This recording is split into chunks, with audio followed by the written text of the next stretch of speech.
नमस्कार दोस्तों, स्वागत है आपको हमारी YouTube चैनल प्रकाश मैथ पॉइंट में। और दोस्तों मैं हूं प्रकाश कुमार। दोस्तों RS अग्रवाल के बुक से एवरेज यानी औसत चैप्टर को हम शुरू किए हुए हैं और आज उसी को कंटिन्यू करेंगे। दोस्तों औसत यानी एवरेज का यह चौथा वीडियो होगा। यदि आप पार्ट 1 से नहीं देखे हैं तो पार्ट 1 से देखिए। दोस्तों मैथ सीखने का जुनून है ना, तो एकदम शुरू से देखिए, ठीक है। मतलब क्वेश्चन नंबर 1 से लेके अंतिम तक देखिए। मतलब कोई भी चीज, कोई भी चैप्टर देखिए तो एकदम शुरू से लेके अंतिम तक देखिए, तब आपके पास मैथ का जानकारी कुछ होगा, ठीक है। दोस्तों यदि आप हमारे चैनल पे नए हो तो सबसे पहले सब्सक्राइब करके घंटी को दबा दीजिएगा। इससे क्या होगा कि जब भी मैं नया वीडियो बनाकर अपलोड करूंगा सबसे पहले नोटिफिकेशन आपके पास पहुंचेगी और आप अच्छे से तैयारी कर सकेंगे, ठीक है। दोस्तों आज जो सॉल्व होगा क्वेश्चन नंबर 31 से सॉल्व होगा। इससे पीछे का क्वेश्चन हमने पिछली वीडियो में कवर कर रखा है, ठीक है। तो दोस्तों बिना देरी किए हुए आते हैं डायरेक्ट क्वेश्चन पे। चलिए ध्यान दीजिएगा, 31 नंबर क्वेश्चन क्या कहता है। 11 संख्याओं का औसत 10.9 है यदि प्रथम 6 संख्याओं का औसत 6.5। दोस्तों 6.5 मिसप्रिंट हो चुका है, ठीक है। आप यहाँ पे 10.5 कर लीजिएगा, हम सुधार दिए हैं, आपको क्वेश्चन में दिख रहा होगा। यानी 6.5 के काटकर 10.5 कर लीजिएगा, ठीक है। फिर बोला है कि अंतिम 6 संख्याओं का औसत 11.4 है तो मध्य संख्या। दोस्तों समझिए कौन सा संख्या आपसे पूछा है। 11 संख्या लिख लीजिए, 1 2 3 4 5 6 7 8 9 10 11। 11 संख्या लिख लीजिए। प्रथम 6 संख्या, तो प्रथम कहने का मतलब शुरू से 1 2 3 4 5 6 को हुआ तो 6 को घेर लिए, ठीक है। फिर अंतिम से 6, तो 1 2 3 4 5 6 ये 2 बार गिना गया, 2 बार गिना गया। देखिए तो आपसे मध्य संख्या यानी यही संख्या पूछा है आपसे, ठीक है। जो घेरा हुआ है अंदर में इसी का मान पूछा है। तो देखिए कैसे निकालते हैं। तो देखिए 11 संख्याओं का औसत 10.9 है, तो भैया 11 गुने 10.9 कर दीजिएगा तो 11 संख्याओं का योग पता चल गया, क्योंकि योग बराबर होता है औसत गुने संख्या, ठीक है। फिर बोला है कि प्रथम 6 संख्याओं का औसत 10.5 है, तो 6 गुने 10.5 कर दीजिएगा तो प्रथम 6 का योग पता चल गया। फिर बोला है कि अंतिम 6 संख्याओं का औसत 11.4 है, तो फिर 6 गुने 11.4 कर दीजिएगा तो अंतिम 6 संख्याओं का योग पता चल गया। अब दोस्तों ये 6 संख्या का योग और 6 संख्या का योग जोड़ दिए तो 12 संख्या हो गया। आई 11 संख्या का योग है, तो 12 संख्या में से 11 संख्या खसका दीजिएगा तो एक संख्या बचेगा जिसका वो पूछ रहा है, ठीक है। इसको मिटाते हैं। चलिए अब गुना कर लीजिए। तो गुना कीजिएगा तो 6 5 30 के 0 हासिल 3 और 10 के 60 और 3 63।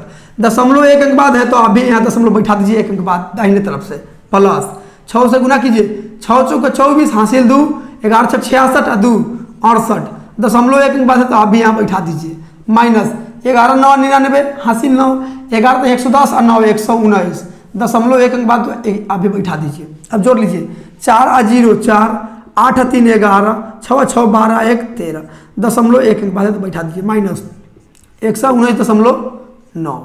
अब घटा लीजिए, 14 में से 9 गया 5, 10 में से 9 गया 1, यहाँ 2 बचा हुआ 1 हासिल कर दे दिया है, तो 2 में से 1 गया 1 और दशमलव एक अंक बाद है तो आप भी यहाँ 1 अंक बाद बैठा दीजिए। यानी कि बिचली संख्या मतलब मध्य संख्या निकल के आया 11.5, ठीक है, जो आपका ऑप्शन नंबर डी में है।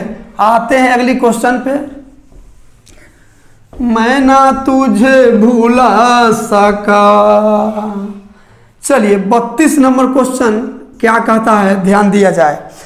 4 धनात्मक पूर्णांकों का औसत 72.5 है। इनमें सबसे बड़ा पूर्णांक 117 तथा सबसे छोटा पूर्णांक 15 है। शेष 2 पूर्णांकों का अंतर 12 है। शेष 2 में से बड़ा पूर्णांक क्या है। दोस्तों धनात्मक मतलब प्लस वाला वैल्यू, ठीक है। तो 4 धनात्मक पूर्णांकों का औसत 72.4 है। तो यहाँ लिखते हैं पहला संख्या, दूसरा संख्या, तीसरा संख्या और यह चौथा संख्या। मतलब पहला धनात्मक, दूसरा धनात्मक, तीसरा धनात्मक और चौथा धनात्मक। तो दोस्तों 4 धनात्मक पूर्णांकों का औसत कितना है, 72.5। तो 4 गुने 72.5 कर दिए तो चारों धनात्मकों का योग निकल के आया। तो इधर भी योग कर दीजिए, आप इधर भी योग कर दिए, ठीक है। चलिए क्वेश्चन कहा है कि इनमें से सबसे बड़ा पूर्णांक 117 है। तो सबसे बड़ा आप किसी को मान लीजिए, कोई दिक्कत नहीं है। तो हम पहला वाला का 12 मानते हैं, यानी कि 12 पूर्णांक 117 है। फिर बोला कि सबसे छोटा 15 है, तो सबसे छोटा चौथा का मान लेते हैं, यानी इसका वैल्यू 15 है। ठीक है। शेष दो संख्याओं का अंतर दिया है कितना, कितना दिया है 12। मतलब कि दो संख्या कौन बचा, दूसरा और तीसरा, यानी दूसरा और तीसरा का अंतर बचा। अंतर मतलब घटाओ, 12 है तो अभी 12 लिख दीजिए। चलिए अब इधर पहले सॉल्व कर लीजिए। तो प्लस में दो संख्या बच जाएगा, दूसरा प्लस तीसरा। ठीक है, अब प्लस ही यहाँ गुना कीजिए तो 5 चौका 20 और 7 चौका 28 और 2 30 और 7 चौका 28, सॉरी 5 चौका 20 के जीरो हासिल 2 और 4 दूना 8 और 2 10 के जीरो हासिल 1, 7 चौका 28 और 1 29। दशमलव एक के बाद है तो अभी एक के बाद बैठा दीजिए। और दशमलव के बाद जीरो का नो वैल्यू, तो जीरो हम मिटा देते हैं, कोई दिक्कत नहीं है। चलिए इसको जोड़ के, ये दोनों प्लस में है, बराबर के इधर उधर भेजिएगा तो माइनस में, इधर क्या बच जाएगा, दूसरा अब प्लस तीसरा बच जाएगा। ठीक है, अब बराबर 290, प्लस में दोनों है, उधर जाएगा तो माइनस में, तो जोड़ के भेजिए। 5 और 7 12 के 2 हासिल 1, 1 का 1 2 और 1 हासिल 3 और 1 यहाँ, अब माइनस में गया। ठीक है, तो दूसरा प्लस तीसरा बराबर, घटा लीजिए, 10 में से 2 गया 8, 8 में से 3 गया 5 और यहाँ बचेगा 1। अब देखिए दूसरा प्लस तीसरा का वैल्यू आ गया 158 और दूसरा और तीसरा का अंतर आ गया 12। तो यहाँ लिखिए दूसरा माइनस तीसरा बराबर कितना, 12 है तो 12 आप लिख दीजिए। अब आपसे छोटा वैल्यू पूछा है, छोटा पूछा है नहीं, दोनों में से बड़ा, तो 12 तो प्लस वाला ना होगा, प्लस मतलब कि ई वाला बड़ा होगा, पहले का दूसरा संख्या बड़ा होगा, क्योंकि आगे वाला के तो हम छोटका मान रहे हैं, पहले आगे तो 12, तो इससे बड़ा ई, इससे बड़ा ई, इससे बड़ा ई। ठीक है, देखिए यहाँ 12 लिखे हैं, तो इससे बड़ा ई हो जाएगा, इससे बड़ा ई, इससे बड़ा ई। तो दूसरा का वैल्यू निकालना हो ना, पहले वाला देखिए यहाँ पहले में 2 है, तो पहिलका का वैल्यू निकालना हो ना, तो दोनों के जोड़ के दूसरे भाग, क्या बोले हैं, दोनों के जोड़ के दूसरे भाग, तो जोड़िए 8 और 2 10 के जीरो हासिल 1, 15 1 16 और 1 हासिल 17 और दूसरे भाग, क्योंकि इसको काटिएगा देखिए कट गया, प्लस वाला और माइनस वाला कट गया, तो यहाँ देखिए दूसरा और दूसरा 2 दूसरा हो जाएगा, तो यही 2 गुना में उधर गया तो भाग में। ठीक है, तो दूसरे काटिएगा तो 85 बार में, यानी कि दूसरा का वैल्यू कितना आ गया 85, यही सबसे बड़ा पूर्णांक है शेष 2 पूर्णांकों में। ठीक है, तो आपका आंसर हो जाएगा 85, जो आपका ऑप्शन में तो नहीं दिख रहा है, तो इनमें से कोई नहीं हो जाएगा, ऑप्शन नंबर ई। ठीक है, आते हैं अगली क्वेश्चन पे। मैं तो तुझे एक भी पल भूल न पाऊं। चलिए 33 नंबर क्वेश्चन क्या कहता है, ध्यान दीजिएगा। 33 नंबर, चलिए हम यहाँ लिखते हैं 33 नंबर क्वेश्चन क्या कहता है, यदि ए तथा बी का औसत ए के पावर n प्लस 1 बी के पावर n प्लस 1 बटा ए के पावर n प्लस बी के पावर n हो, तो n के मान बता दीजिए। ध्यान दीजिएगा दोस्तों, a और b दो गो संख्या है, दो गो संख्या है a और b। ठीक है, तो दोस्तों a और b का औसत कितना होगा, दो गो संख्या है तो योग बटा संख्या, तो दो गो संख्या है तो 2 से भाग दे दीजिए। ठीक है, ये औसत हो गया, और जबकि औसत दिया है a के power n plus 1 plus b के पावर n प्लस 1 बट्टा में a के पावर n प्लस b के पावर n।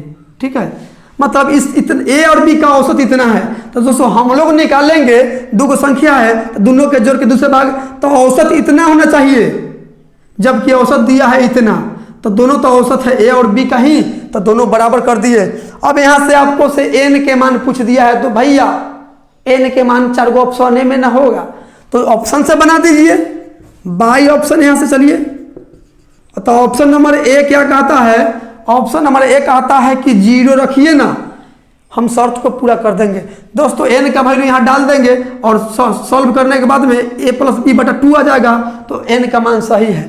तो जहाँ जहाँ n है वहाँ 0 डाल के देखिए, तो यहाँ n के जगह आप 0 डालिए, n के जगह 0, n के जगह 0, n के जगह 0। तो देखिएगा सॉल्व कर रहे हैं, तो a के पावर 0 में 1 जोड़िएगा तो 1 रह जाएगा, तो a के पावर 1 लिखिए ना लिखिए कोई दिक्कत नहीं है, प्लस यहाँ देखिए n के जगह 0 और 1 हो जाएगा, b के पावर 1 बचेगा, तो b के पावर 1 लिखना जरूरी नहीं है। यहाँ देखिए दुनिया में किसी भी संख्या के पावर में यदि 0 हो तो उसका वैल्यू 1 होता है। चाहे आपके नाम के भी पावर में 0 रहे ना, प्रकाश के पावर में 0, तो भी इसका वैल्यू 1 ही होता है। ठीक है, यानी दुनिया का किसी भी संख्या के पावर में यदि 0 हो तो उसका वैल्यू 1 होता है। 1 काहे होता है ये कमेंट कीजिएगा तो हम आपको जरूर बता देंगे। ठीक है, लेकिन अभी आप याद रखिए, आपको एग्जाम में सॉल्व ना कर सीधे ना करवा लेगा। ठीक है, चलिए यहाँ देखिए a के पावर 0 यानी कि 1 प्लस b के पावर 0 यानी 1। अब देखिए a प्लस b, अब बट्टा में a का 1 2 हो गया कि नहीं, तो जितना इधर है उतना ही इधर है कि नहीं, LHS RHS समान है ना, तो समझ लीजिए n के मान 0 सही है, n के मान 0 सही है। ऑप्शन नंबर ए हो जाएगा आपका आंसर। अब आप कहिएगा कि सर जी आप बाई ऑप्शन क्वेश्चन को पकड़ लेते हैं, हम नहीं पकड़ पाते हैं, दूसरा कोई विधि बताइए। देखिए, लेकिन पकड़ लीजिएगा दोस्तों, मेहनत कीजिएगा तो काहे नहीं पकड़ाएगा, जरूर पकड़ लीजिएगा आप भी कि कैसे बाई ऑप्शन। हम भगवान थोड़े हैं कि हम पकड़ लेंगे। ध्यान दीजिए, तो 2 गो संख्या है तो 2 गो लिखते हैं ना, a प्लस बी 2 गो संख्या है तो 1 और 1 2 लिख दिए, a प्लस बी बटा 2, औसत ही हो औसत ही हो। अब इसमें से देखिए 1 पद 2 पद 3 पद 4 पद, ऊपर नीचे लेके 4 गो पद है, तो यहाँ भी देखिए 1 2 3 4 और उधर भी 4 है। किसी को ले लीजिए और बराबर कर दीजिए। कहने का मतलब है आप एक यहाँ के पहिल का लीजिएगा तो इसमें से पहिल के लेना पड़ेगा, इसमें दूसर का लीजिएगा तो इसमें भी दूसर के, इसमें पहिल का तो इसमें पहिल का, इसमें दूसर का तो इसमें दूसर का, दोनों समान। ठीक, चलिए हम इसको लेके बताते हैं। a इधर से लिए तो इधर से क्या लेंगे, a के पावर n प्लस 1 लेंगे। ठीक है, अब भाई ऑप्शन नहीं चल रहा है, सॉल्व कर रहे हैं। ठीक है, 0 हटा दीजिए। इधर से पहिल का लिए है तो इधर से पहिल का पद लिए। ठीक है, ऊपर वाला। चलिए इसके पावर में कुछ नहीं तो 1 है। ठीक है, n प्लस 1 है, इसके पावर में कुछ नहीं तो 1 है, 1 के पावर में। दोस्तों जब बेस समान हो ना, बेस नीचे वाला को बोलते हैं, पावर ऊपर वाला को। ठीक है, तो जब बेस समान हो ना और दोनों तरफ बराबर को, दोनों तरफ समान संख्या है तो कट जाता है, a कट गया, इधर n प्लस 1 बचा और इधर 1 बचा। ठीक है, तो n 1 प्लस में है, इधर आएगा तो माइनस में, तो 1 में से 1 गया 0, मतलब n का वैल्यू 0 आ गया। ठीक है, अब आप कहिएगा दूसरा संख्या लेकर बताइए, कोई दिक्कत नहीं है। चलिए अब इसको लेकर बताते हैं। 1 इसको पहिल का लिए है तो इसमें भी पहिल का लेना पड़ेगा, बराबर 1 के पावर n। तो दोस्तों 1 को हम लिख सकते हैं 1 के पावर में 0, इधर होगा 1 के पावर n। दुनिया के किसी भी संख्या के पावर में 0 होना तो उसका वैल्यू 1 होता है। तो 1 के पावर में 0 बैठा दिया यानी 1, दिमाग लगाते हैं, टेक्निक। ठीक है, तो 1 हम इसको 1 के रूप में लेके चले आए, तो बेस समान है, बराबर के दोनों तरफ तो कट जाएगा, n का वैल्यू 0 हो जाएगा। आप किसी को लेके भी संतुष्ट कर सकते हैं, बना सकते हैं, यानी n का वैल्यू भैया 0 आ गया, जो आपका ऑप्शन नंबर ए में है। आते हैं अगली क्वेश्चन पे। तुम तो धोखेबाज हो। चलिए 34 नंबर क्वेश्चन क्या कहता है, ध्यान दीजिएगा। यदि ए बी सी का औसत m हो तथा A B plus B C plus C A बराबर 0 हो तो A square B square C square का औसत कितना होगा। ध्यान दीजिएगा, ए बी सी तीनों का औसत m है तो 3 गुने m कर दीजिएगा तो तीनों का योग निकल के चला आया, क्योंकि औसत बराबर योग बराबर होता है औसत गुने संख्या, तो औसत गुने संख्या कर दी तो योग हो गया, इधर भी योग कर दीजिए, बराबर कर दीजिए। ठीक है, अब ध्यान दीजिए, अब क्वेश्चन कहा है कि यदि A B plus B C, मतलब A B plus B C plus C A बराबर 0 हो तो आपसे पूछ दिया है A square B square C square का औसत पूछा है। ठीक है, तो औसत बराबर योग बटा संख्या होता है, सबके योग कर दीजिए, अब बटा में 3 कर दीजिए, यानी कि इसी का वैल्यू पूछा है, इसी का वैल्यू। चलिए हम यहाँ निकाल दीजिए, स्क्वायर में पूछा है तो आप भी यहाँ स्क्वायर कर दीजिए। तो मैथ का नियम कहता है कि बराबर के दोनों तरफ समान काम किया जाता है, तो इधर स्क्वायर चढ़ाए हैं तो इधर भी स्क्वायर चढ़ा दिए। ए प्लस बी प्लस सी के होल स्क्वायर भैया बहुत दिन पहले बता रखे हैं, एक बार और सीख लीजिए। A square plus B square plus C square plus 2 into A B plus B C plus C A. ठीक है, इतना हो गया A plus B plus C का होल स्क्वायर। इधर स्क्वायर कीजिएगा 3m, तो 3 के स्क्वायर 9, m के स्क्वायर m स्क्वायर। अब ध्यान दीजिए, A square plus B square plus C square plus 2 गुना A B plus B C plus C A का वैल्यू दिया है 0, तो आप भी यहाँ 0 बैठा दीजिए, अब बराबर 9m स्क्वायर। जीरो से गुना कीजिएगा 2 में तो जीरो रह जाएगा, ठीक है। 2 गुना जीरो कीजिएगा, जीरो रह जाएगा, और जीरो इसमें जोड़िएगा कोई फर्क नहीं पड़ेगा, यानी a square plus b square plus c square बराबर 9m स्क्वायर। अब ध्यान दीजिए, इसी का तो मान हमको निकलना था a square b square c square का, तो a square plus b square plus c square का वैल्यू निकल के चला आया। तो इतना के जगह आप लिखिए 9m स्क्वायर, अब बट्टा में 3 है, 3 से 3 काट दीजिएगा 3 बार में, यानी 3m स्क्वायर आपका औसत निकल के आएगा, ठीक है, जो आपका ऑप्शन नंबर कितना हो जाएगा, बी हो जाएगा। आते हैं अगली क्वेश्चन पे। चलिए 35 नंबर क्वेश्चन क्या कहता है, ध्यान देते हैं। 5 संख्याओं का औसत 18 है, एक संख्या छोड़ देने पर औसत 16 हो जाता है, छोड़ी गई संख्या बताएं। चलिए बताते हैं। 5 संख्याओं का औसत 18 है, तो 5 गुने 18 कर दीजिएगा, तो पांचों संख्याओं का योग निकल के चले आया। बोला एक संख्या छोड़ दीजिए, तो दोस्तों 5 संख्या में से एक संख्या को छोड़ देंगे तो संख्या बचेगा 4, यानी कि 4। अब बोला है कि औसत 16 हो जाता है, तो 4 गुने 16 कर दीजिएगा, तो चारों संख्याओं का योग निकल के चला आया। इसमें जो संख्या छोड़े हैं उसका भी योग इसमें है, तो ये 5 संख्याओं का योग है और ये 4 संख्याओं का योग है। 5 संख्याओं का योग में से 4 संख्याओं का योग यदि घटा दे रहे हैं तो एक संख्या बचेगा जिसका वो पूछ रहा है। 18 पचे 90 और 16 चौका 64, 10 में से 4 गया 6, 8 में से 6 गया 2, यानी छोड़ी गई संख्या 26 है। दोस्तों कंसेप्ट जो है ना बहुत आसान है एवरेज चैप्टर का, और नहीं तो ट्रिक ऐसा थोड़े है कि मुझे पता नहीं है, लेकिन ट्रिक में ज़्यादा दिमाग लगाना पड़ेगा, याद भी नहीं रहेगा। ट्रिक देखिएगा, देख लीजिए। 5 संख्याओं का औसत 18 है, तो 18 लिख दिए, एक संख्या छोड़ दिए तो संख्या बचा 4, और तब औसत 16 हो जाता है, तो 16 लिख दीजिए। क्या कीजिएगा, ये दोनों का अंतर देखिएगा, 16 और 18 में अंतर कितना, 2 का, तिरछा तिरछी गुना कीजिएगा, 5 दूना 10, 10 को यहाँ लिख दीजिएगा। देखिए 5 से 4 हुआ, 18 से 16 हुआ, यानी दोनों बगल कम हुआ है, दोनों बगल माइनस हुआ है, तो माइनस दोनों तरफ माइनस हुआ है, तो दोनों के जोड़ दीजिए, 16 10 26, ठीक है। यदि दोनों जगह प्लस रहता तो भी जोड़ते, एक जगह माइनस एक जगह प्लस रहता तब घटाते, ठीक है। तो आपका आंसर हो जाएगा 26, जो आपका ऑप्शन नंबर बी में है। आते हैं अगली क्वेश्चन पे। चलिए 36 नंबर क्वेश्चन क्या कहता है, ध्यान दीजिए। एक कार की 7 माह की पेट्रोल की औसत मासिक खपत 110 लीटर है, यदि अगले 5 माह की औसत मासिक खपत 86 लीटर हो, तो इस कार की पूरे वर्ष की औसत मासिक खपत कितना है। दोस्तों जैसे 7 संख्याओं का औसत इतना है, वही क्वेश्चन इसमें कार पेट्रोल डीजल लगा दिया है, ठीक है। 7 माह की औसत मासिक खपत 110 लीटर है, तो 7 गुना 110 कर दीजिएगा, तो 7 महीना का योग निकल के चला जाए। अगले 5 महीना का औसत 86 लीटर है, तो 5 गुना 86 कर दीजिएगा, तो 5 महीना का योग निकल के चला जाए।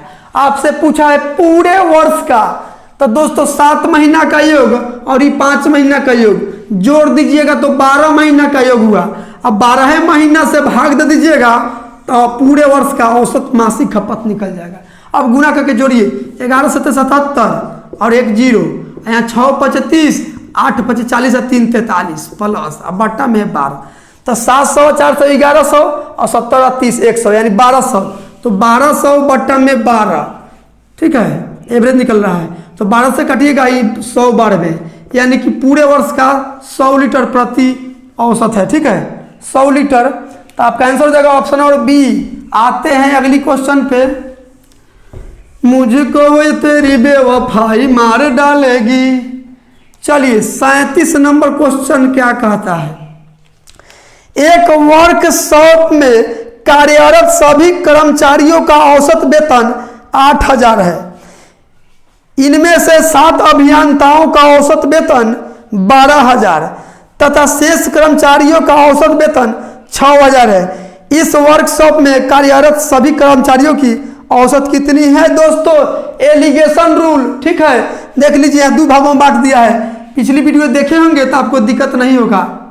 पहली बिंदु पर पहली बात और दूसरी बिंदु पर दूसरी बात और कॉमन बिंदु पर कॉमन बात। कॉमन मतलब जो सब के लिए दिया हो ना वही कॉमन है।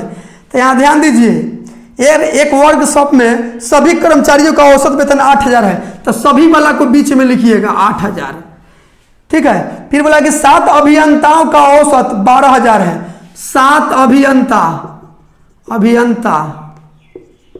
का 12,000 है तो 12,000 लिख दीजिए, ठीक है। और शेष का कितना है 6,000, तो यहाँ 6,000 लिख दीजिए। इसका संख्या पता नहीं है। चलिए अब घटाइए, तिरछा तिरछी घटाइए। 6,000 और 8,000 में अंतर कितना का 2,000 का, तो 2,000 लिख दीजिए। 12,000 और 8,000 में अंतर कितना का 4,000 के, तो 4,000 लिख दीजिए। अब बीच में अनुपात सटा दीजिए। 2,000 एक कम 2,000 और 2,000 दूना 4,000, अनुपात में निकल गया 1:2 का अनुपात में है, ठीक है। तो यहाँ देखिए 12,000 वाला 7 गो है रियल में, अनुपात में 12,000 वाला 1 गो है, तो अनुपात में कितना 12,000 वाला 1 गो, और जबकि रियल में क्वेश्चन बोला कि 7 गो, तो अनुपात 1 का वैल्यू 7 निकल के चले आया। आपसे पूछा है इस वर्कशॉप में कार्यरत सभी कर्मचारियों की संख्या, तो सभी का पूछा है, तो सभी कितना है, सभी कर्मचारी यही ना 2:1, तो 2 और 1 अनुपात में सभी का योग 3, आज जबकि अनुपात 1 का वैल्यू 7, यानी 7 3 का 21 गो कर्मचारी है, ठीक है। तो आपका आंसर हो जाएगा ऑप्शन और बी। आते हैं अगली क्वेश्चन पे। चलिए 38 नंबर क्वेश्चन क्या कहता है, ध्यान दीजिएगा। 4 कमाने वाले सदस्यों के एक परिवार की औसत मासिक आय 15,130 रुपए थी। इनमें से एक पुत्री का विवाह हुआ तथा वह अपने घर से विदा हो गई। इससे परिवार का औसत आय घटकर 14,660 रुपया हो गई। तब विवाहित पुत्री की मासिक आय कितनी है। दोस्तों एक घर में 4 गोरा कमाने वाला है, ठीक है, तो उसका औसत मासिक जो है ना 15,130 है, तो 4 गुने 15,130 कर दिए, तो चारों का योग निकल के चला या कि चारों कितना कमाता था या थी। एक पुत्री का विवाह हो गया, वो अपने ससुराल चले गए, तो ससुराल वाला पैसा थोड़ा देगा, कमैनी नहीं देगा, तो ससुराल चले गई। तो अब तो भैया आदमी 3 गो बचा उसके घर में, उस परिवार में आदमी की संख्या 3 गो रह गया, तो बोला औसत आय घटकर 14,660 हो गया। तो 3 गुने 14,660 कर दीजिएगा, 660, तो तीनों का योग निकल के चले आया, ठीक है। इसमें पुत्री नहीं है और इसमें पुत्री भी है, तो पुत्री इसमें सब परिवार है और इसमें पुत्री नहीं है, तो सब परिवार में से पुत्री को छोड़कर जो बचा उसको घटा दीजिएगा, तो एक पुत्री का बच जाएगा जिसका शादी हुआ है। तो चलिए गुना करके घटा लीजिए। तो 0 चौका 0, 4 तिहाई 12 का 2, 1 चौका 4 1 5 और 15 चौका 60, माइनस 0 तिहाई 0, 6 3 18, 6 3 18 1 19 और 14 42 1 43, घटा लीजिए 43। चलिए घटाइएगा, 0 में से 0 गया 0, 12 में से 8 गया 4, 14 में से 9 गया 5, 9 में से 3 गया 6 और 5 में से 4 गया 1, यानी 16,540 रुपये का महीना कमाती थी वह लड़की जिसकी शादी हो गई है, ठीक है। 16,540 जो आपका ऑप्शन नंबर सी में है। आते हैं अगली क्वेश्चन पे। चलिए 39 नंबर क्वेश्चन क्या कहता है, ध्यान दीजिएगा। एक व्यक्ति ए से बी तक x किलोमीटर प्रति घंटा औसत चाल से जाता है तथा वापस बी से ए तक y किलोमीटर प्रति घंटा की औसत चाल से लौट आता है। पूरे यात्रा की उसकी औसत चाल, एवरेज स्पीड पूछा है दोस्तों। तो कंसेप्ट पहले समझ लीजिए। कहने का मतलब है, मान लेते हैं कि यहाँ सरैया है, मेरा होम टाउन सरैया है, इस सरैया है और ये हो गया मुजफ्फरपुर, मुजफ्फरपुर MUZ, और ये हो गया सरैया, ठीक है, सरैया।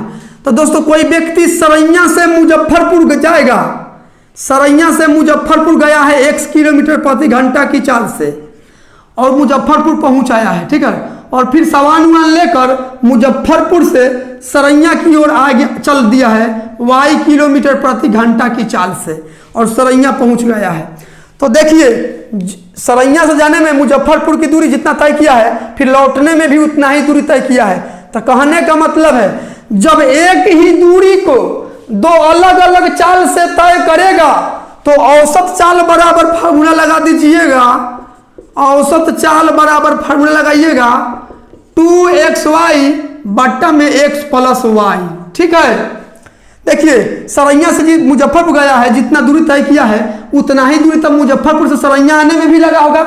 मतलब एक ही दूरी को दो अलग अलग चाल से तय करे, मतलब एगो चाल x और दूसरा चाल y, तो दो गो अलग अलग चाल से तय करे तो औसत चाल बराबर 2xy बटा x प्लस y होता है। इसको हम सिद्ध किए हुए हैं कुछ दिन पहले, एक दूसरा भी पढ़ा रहे हैं। ठीक है, आपको भी यदि सिद्ध करवाना हो तो कमेंट बॉक्स में जरूर कीजिएगा, लिखिएगा। ठीक है, तो देख लीजिए, कहने का मतलब इधर से 60 की चाल से जाए और इधर से 70 की चाल से जाए तो x बोलेंगे पहल का चाल को और y बोलेंगे दूसरा का चाल को, और x y इसमें हेले है तो यही आपका आंसर हो जाएगा। ठीक है, तो देख लीजिए आपका आंसर क्या होगा, 2xy बटा x प्लस वाई, ऑप्शन और बी हो जाएगा। आते हैं अगली क्वेश्चन पे, मुझको ये तेरी बेवफाई मार डालेगी। चलिए 40 नंबर क्वेश्चन क्या कहता है, ध्यान दीजिएगा। एक व्यक्ति कार द्वारा नगर ए से नगर बी तक 63 किलोमीटर प्रति घंटा की औसत चाल से जाता है तथा 42 किलोमीटर प्रति घंटा की औसत चाल से वापिस आता है, लौटता है। पूरे यात्रा की औसत चाल, दोस्तों अभी समझे हैं ना 39 नंबर क्वेश्चन, सेम क्वेश्चन है। औसत चाल, इसको इंग्लिश में एवरेज स्पीड बोलते हैं। तो फार्मूला क्या बताए हैं, 2xy अब बट्टा में x प्लस वाई, यही ना बताए हैं। x है पहल का चाल और y बोलेंगे दूसरा का चाल को। तो पहल का चाल है 63 किलोमीटर प्रति घंटा, तो 2 गुने 63 और गुने y दूसरा का चाल कितना है 42 है, हाँ 42 है, तो गुने 42 और फिर इसी दोनों के जोड़ के नीचा में, तो 3 2 5 और 6 4 10, काटिए तो 21 5 105 और 21 3 63। ठीक है, अब नहीं कटने वाला है। तो देखिए 3 दूना 6 गुने 42, तो 3 दूना 6, 6 दूनी 12 के 2 हासिल 1 और 6 चौका 24 1 25 अब बट्टा में 5। ठीक है, अब दोस्तों ये भी बात बताया गया है कि जब कोई संख्या में 5 से भाग देना हो तो अंश में 2 से गुना करके और दशमलव दाहिने साइड से एक अंक बाद ठोक दीजिएगा। देखिए 5 से भाग देना है तो ऊपर में 2 से गुना कीजिए, अंश ऊपर वाला के बोला जाता है और हर नीचे वाला के गुना कीजिए। तो 2 दूना 4 और 25 दूना 50 और दशमलव दाहिने साइड से एक अंक बाद, तो इधर से एक अंक बाद, तो एक अंक बाद बैठा दीजिए, यानी कि औसत चाल निकल के चले आया 50.4 किलोमीटर प्रति घंटा, जो आपका ऑप्शन नंबर बी में है। तो दोस्तों आज के लिए इतना ही। यदि वीडियो आपको अच्छा लगा है और मेरे पढ़ाने का तरीका आपको समझ में आया है तो वीडियो को like subscribe and share comment जरूर कीजिएगा। ठीक है, मिलते हैं अगली वीडियो में इससे आगे क्वेश्चन लेके। आज के लिए इतना ही, जय हिंद।